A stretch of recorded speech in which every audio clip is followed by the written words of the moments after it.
안녕하십니까, 박병웅입니다. 오늘 아마 재헌절이라고 그래서 근데 이제 사설입니다. 이것도 보니까 제목을 대법원이 이 재판 신속 진행 의지 보여야 일선 법원도 바뀔 것, 이런 이제 자로 글을 써놨는데, 이재명 민주당 전 대표가 수원지법에 배당된 자신의 쌍방울 불법 대북 송금 사건을 재판을 서울중앙지법에서 진행 중인 대장동 사건에 병합해 달라며 낸 신청을 대법원이 기각했다. 이건 뭐 이제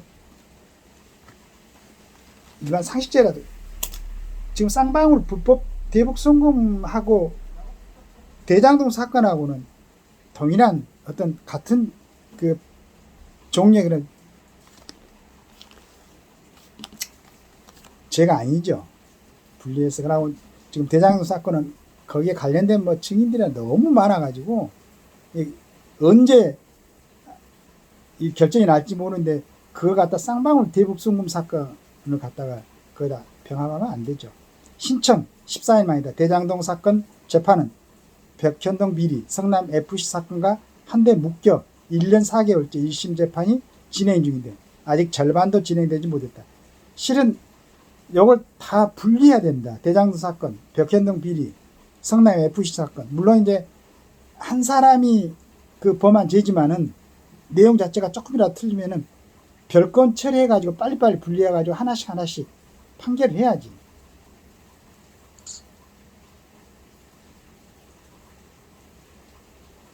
여기에 대북 송금 사건까지 합치면 1심 선고 언제 나올지 가능하기조차 어렵다. 대법원이 병합 신청을 비교적 신속하게 기각한 데는 심각한 재판 제한을 막겠다는 뜻이 있을 것이다.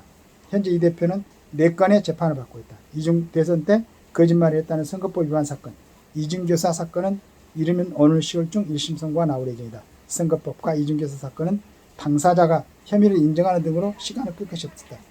그런데도 두 사건은 각각 기소 2년, 1년 만에 1심 심판이 나오는 것이다. 심각한 재판 제한이다. 특히 대장동 사건, 얼마 전 기소된 대북송금 사건은 1심이 언제 끝날지도 알 수 없다. 이대로라면 이 사건들에 대한 대법원 확정 판결이 나오지 않는 상태에서 이 전 대표가 다음 대선에 출마할 가능성이 크다. 그러면 심각한 사회 혼란이 벌어질 것이다. 재판이 4, 5년간 넘게 걸린다면 누가 납득하겠나. 이를 막기 위해서라도 법원은 이 전 대표 사건을 최대한 신속하게 재판해 대선 전에 확정 판결을 내리겠다는 책임감을 가져야 한다. 조희대 대법원장은 신속 공정한 재판을 최우선 과제라고 강조하고 있다. 하지만 아직 큰 변화를 못 느낀다는 사람이 많다. 재판 진행 속도를 당기려는 움직임도 별로 없다. 대법원도 마찬가지다.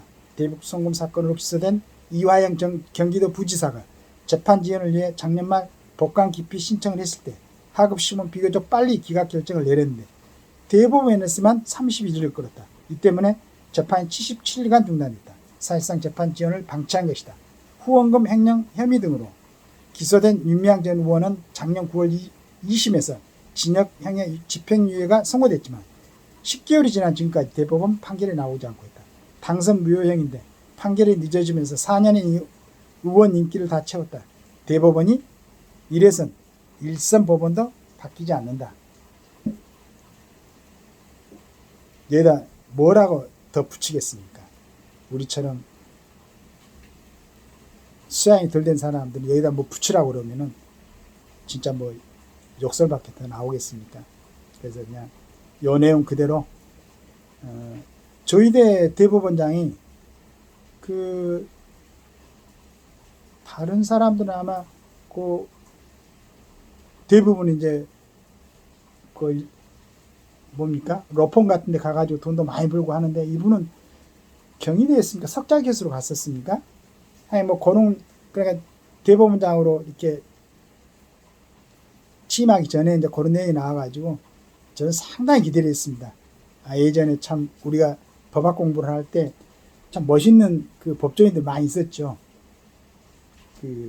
초대 대법원장 그분, 지금 손자분께서는 이렇게 모르겠습니다만은 정치 쪽에 이제 왔다 갔다 하시는 것 같은데.